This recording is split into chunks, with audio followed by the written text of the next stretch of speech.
And no one here has to worry about going to jail.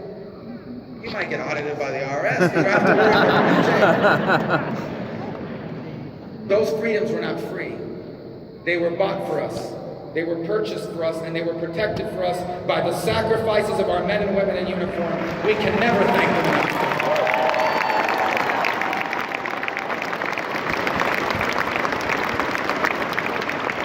And what amazes me about our veterans is so many do not stop serving when they come home.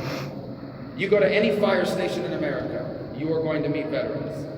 You go to any police department in America, you're going to meet veterans. In fact, tragically, I believe it was last night or earlier this few days, a brave Marine on her first day on the job as a police officer lost her life in the line of duty.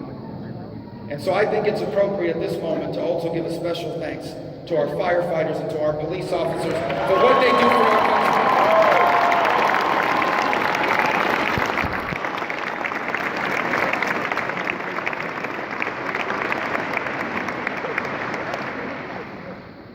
This election is deeply personal to me. I've told everyone that will listen that I will work as long, as hard as it takes. I will campaign in all 50 states if I have to. I'll go there in my pickup truck if I have to. I did that when I ran for Senate. I was a huge underdog in that race in 2009. No one thought I could win. The entire establishment in Washington was against me. They wanted us to nominate the sitting governor of Florida, who, by the way, was also a con artist, because he said that he was a conservative. I knew who he was, and I was proven right. Before that race, he was just a choice between two political parties or between names on a ballot. We're being asked to choose what every generation before us chose. What kind of country do you want America to be in the 21st century? And for me, this is deeply personal because America is not just the country I grew up in. It's not just the nation I was born in. For me, America is the place that literally changed the very history of my family.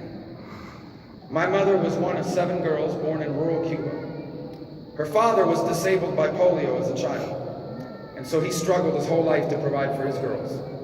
You can only imagine how hard it was for a disabled man in a rural area in a developing country where there was no welfare, no food stamps, nothing. You had to go find work. My mother says she never went to bed hungry, but she knows her parents did, so they didn't have to. As hard as that was, my father had it even harder. My father went to bed hungry. When he was 4 days shy of his 9th birthday, his mother died.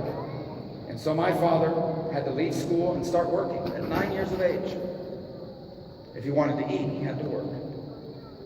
They would meet, they would get married, and in 1956 they came to the United States in search of a better life, and they came with nothing. The first words my father learned in English were, "I'm looking for a job."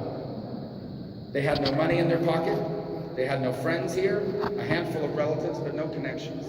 And they struggled.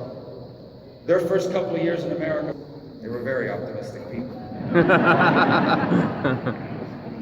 My parents never became famous people. They never became rich. But my parents were successful. You see, less than 10 years after they arrived with nothing, my father was just a bartender at a hotel on Miami Beach. And they bought a home in a safe and stable neighborhood.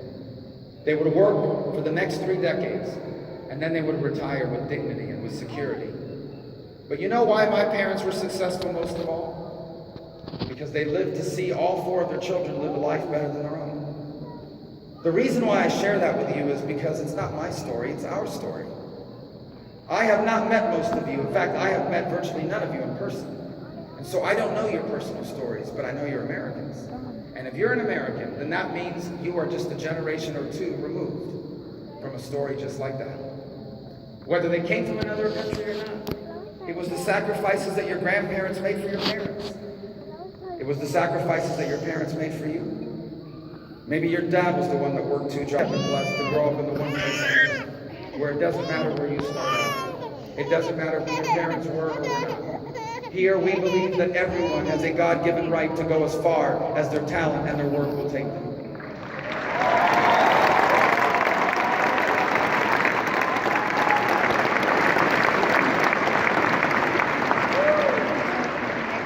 What my parents achieved, what your parents achieved, what you've achieved, and what you're trying to achieve has a name. It's called the American Dream. And it has nothing to do with how much money you make. It has nothing to do with how many buildings have your name on it. It has nothing to do with how many things you own on the day you die. It has nothing to do with any of that. The American dream is about achieving happiness, the way you define happiness. It isn't about being rich. There's nothing wrong with being rich. We celebrate success. But every country in the world has rich people. Even the poorest countries in the world have rich people. What makes us special is that we have millions of people that are not going to get rich. And that's not their plan. Their plan is to achieve happiness. The American dream is fading from us. We're starting to lose it. A recent poll of young Americans found that over 50% of millennials believe the American dream is dead. And that should frighten us, because that's not about economics. A single day to ensure that we can do that for our children.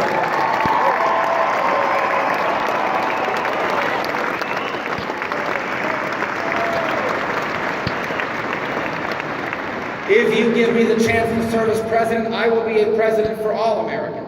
I will never divide you against each other in order to win an election.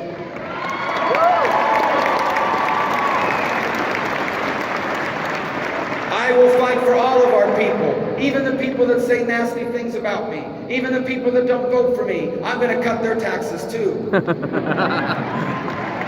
yeah. Because if you want to be the president of the United States, you have to love all of the American people, even the ones that don't love you back. That's the kind of president I will aspire to be.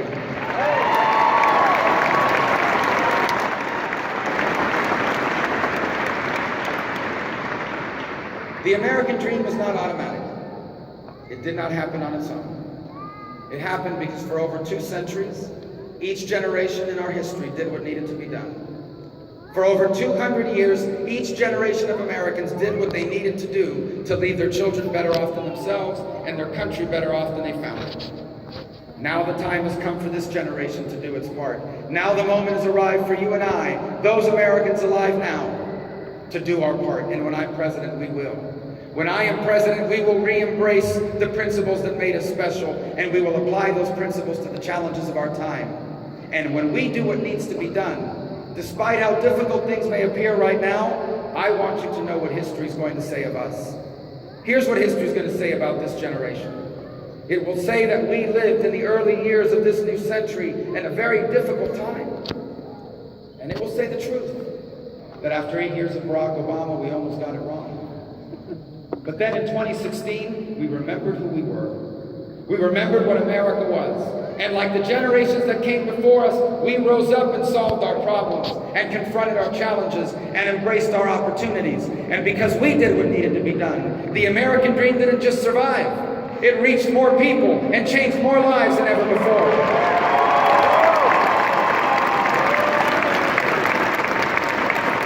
Because we did what needed to be done, our children became the freest. Tuesday. And I'm asking you not just for your vote on Tuesday, I'm coming back in the fall because we're going to win Virginia in the general election.